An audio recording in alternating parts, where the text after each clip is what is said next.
Mesdames et messieurs, assalamu alaikum et bienvenue sur la télévision Al-Bayan. Nous sommes le 8 Rabiou Sani 1444 Hijr, correspondant au jeudi 3 novembre 2022 à la une de l'actualité.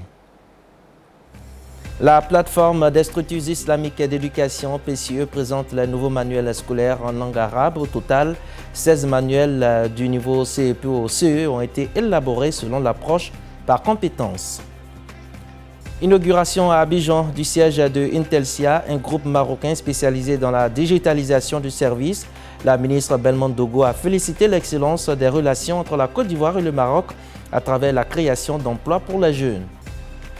Hors de nos frontières en Guinée, la junte ordonne des poursuites judiciaires contre Alpha Condé et 187 personnalités, notamment pour des faits présumés de corruption et de détournement de deniers publics. Madame, Monsieur, bienvenue. Ouvrons ce journal par cette page nécrologique. L'imam principal de la mosquée Sainte-Foy d'Abobo, avocatier, imam Zakaria Traoré, a été rappelé à Allah le 1er novembre des suites d'une courte maladie. Le président du COSIM, Cheikhoul Aïma Ousmane Diakité, s'est rendu cet après-midi au chevet de la famille éplorée pour lui présenter ses condoléances. Le reportage de Traoré Vaseko et Diara Mamadou dans un récit de Awa Koulibaly.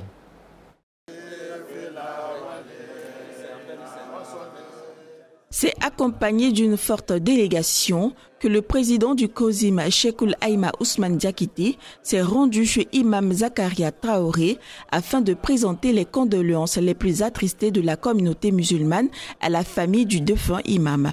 Membre actif du COSIM au plan communal et national, Imam Zakaria Traoré est décédé à l'âge de 62 ans. Nous profitons pour dire à nous autres les vivants de préparer la mort. On ne sait pas quel jour ça va venir. Avant-hier matin, on parlait avec Zakaria. Il s'est excusé parce qu'il ne peut pas venir à la réunion. Avant que le soleil ne se couche, il est parti. Chacun de nous, on est exposé à ça. Tu ne sais pas si c'est aujourd'hui, demain ou après-demain. Donc nous donnons comme conseil à nous-mêmes et à tout le monde d'avoir le bon cœur. De ne pas être dans les conflits, ni conflit avec Dieu en désobéissant à ses ordres, ni conflit avec ses frères et ses sœurs. Soyons dans la paix intérieure, dans nos cœurs avec Dieu et dans nos cœurs aussi avec nos frères, nos semblables. Pour ces obsèques, le noble Coran a été lu à plusieurs reprises suivi de bénédictions. Zakaria Traoré, c'est un ami. Zakaria Traoré est un collaborateur. Chaque année, le COSIM a une grande caravane qu'il organise pendant le mois de décembre. Ça fait 13 ans. Moi et Zakaria, nous sommes toujours ensemble pendant disponibles. Zakaria est un homme humble. Zakaria était poli. Zakaria respectait tout le monde. Donc Zakaria avait une bonne éducation. Zakaria avait de bons comportements dans ses bas mondes. Imam à la mosquée Sainte-Foy d'Abobo avocatier, Imam Traoré Zakaria sera inhumé ce vendredi 4 novembre après la prière de Djouma au cimetière municipal d'Abobo. Et que Dieu lui fasse miséricorde. Je le disais dans le titre, la plateforme des structures islamiques d'éducation PCE a procédé ce jeudi à la présentation des manuels scolaires en arabe adaptés au nouveau programme et à l'APC. Entendez par là l'approche par compétences. C'est le Centre national des matériels scientifiques à Cocody, Saint-Jean, qui a servi de cadre à cette présentation. Au total, 16 manuels du CEP au CE2 ont été élaborés. On fait le point avec Abdoulakim Odoulié. Après l'intégration des écoles d'enseignement islamique dans le système formel, la plateforme des structures islamiques d'éducation vient d'élaborer des manuels scolaires servant à encadrer les élèves qui fréquentent les écoles confessionnelles islamiques dans notre pays. Ces outils qui accompagnent désormais les apprenants concernent l'étude de la langue arabe et l'éducation religieuse.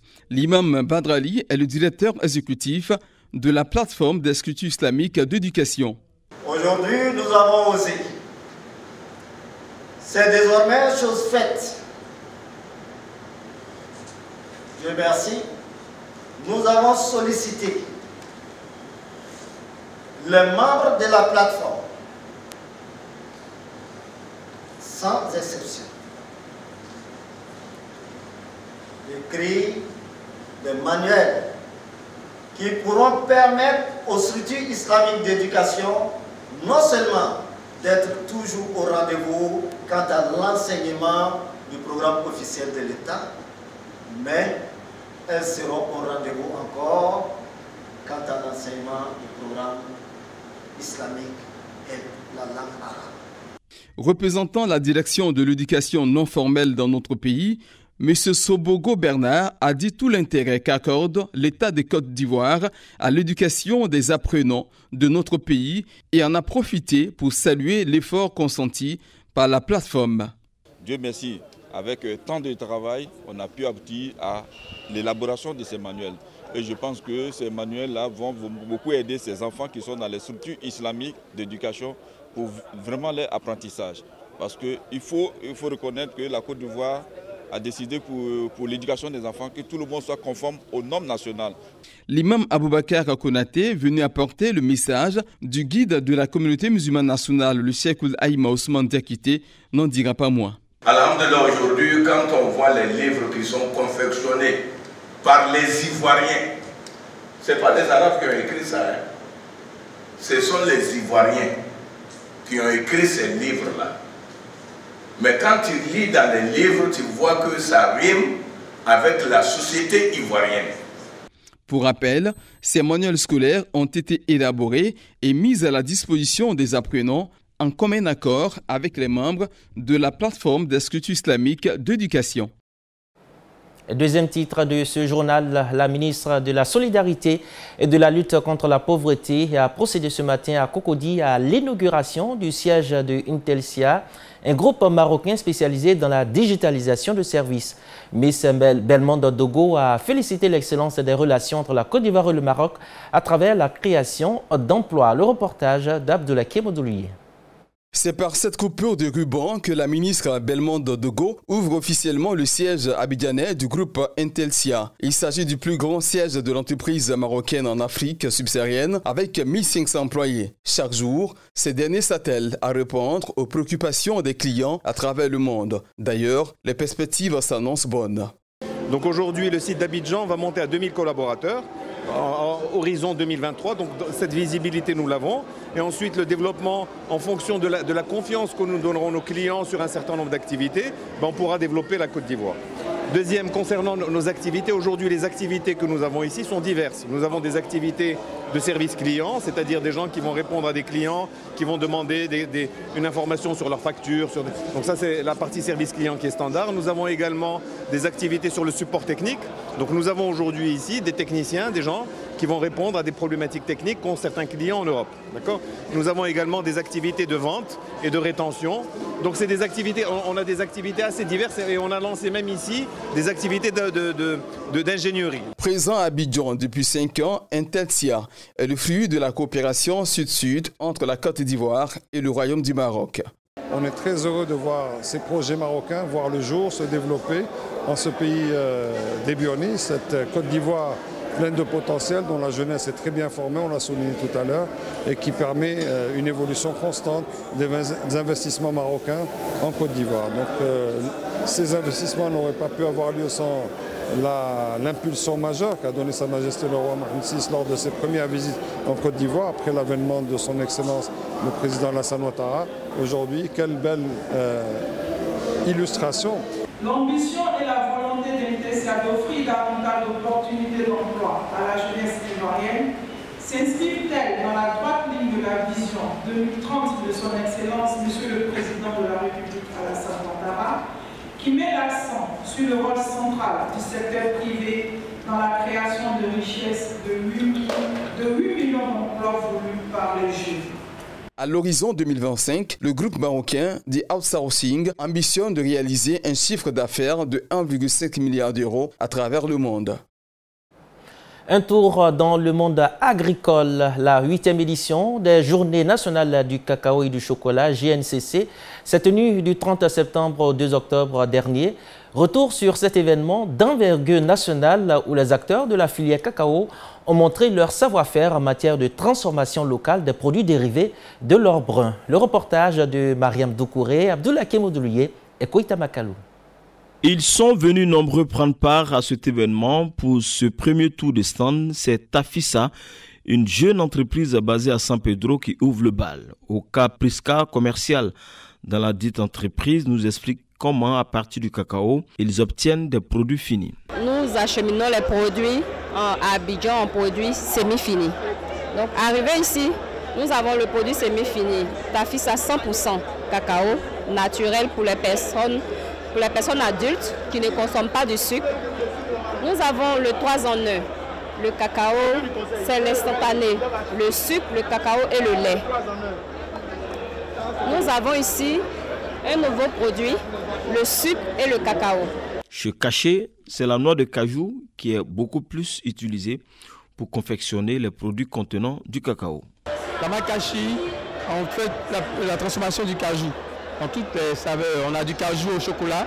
Ça, c'est le chocolat au lait, le chocolat noir, au beurre salé, caramélisé, aux épices, etc. Pour les organisateurs, cette initiative vise à encourager les opérateurs privés locaux à transformer le cacao sur place et le rendre accessible aux consommateurs ivoiriens. Nous voulons encourager des opérateurs privés locaux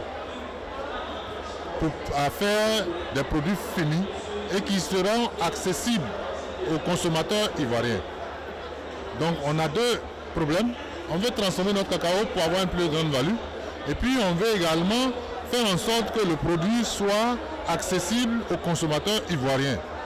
Pour rappel, la Côte d'Ivoire est le premier producteur mondial de cacao avec plus de 2 millions de tonnes par an. À présent, à l'intérieur du pays, le secteur du transport à Oumé, dans la région du Gor, est confronté à plusieurs défis, dont l'état de dégradation des routes, un frein pour l'activité des transporteurs. Justement, le syndicat national des transporteurs terrestres du Côte d'Ivoire plaide pour la rentabilisation des investissements dans le secteur. Plus de précisions avec Astokone. Le transport routier représentait en 2014 à plus de 900 milliards de francs CFA d'investissement et contribuait pour plus de 5% au PIB de la Côte d'Ivoire. C'est un secteur très vaste qui a vu éclore plusieurs activités annexes et une diversité d'acteurs économiques. À Oumé, les acteurs du transport ont mis en place une organisation structurée pour rentabiliser leurs investissements. Le secteur du transport est très large. Il y a ce qu'on appelle communément les taxis, il y a ce qu'on appelle les massas, et il y a ce qu'on appelle les gros camions, les poids lourds, et il y a le badjan. Nous, à Oumé, nous avons fait quoi? Nous avons créé des lignes pour ces différents véhicules.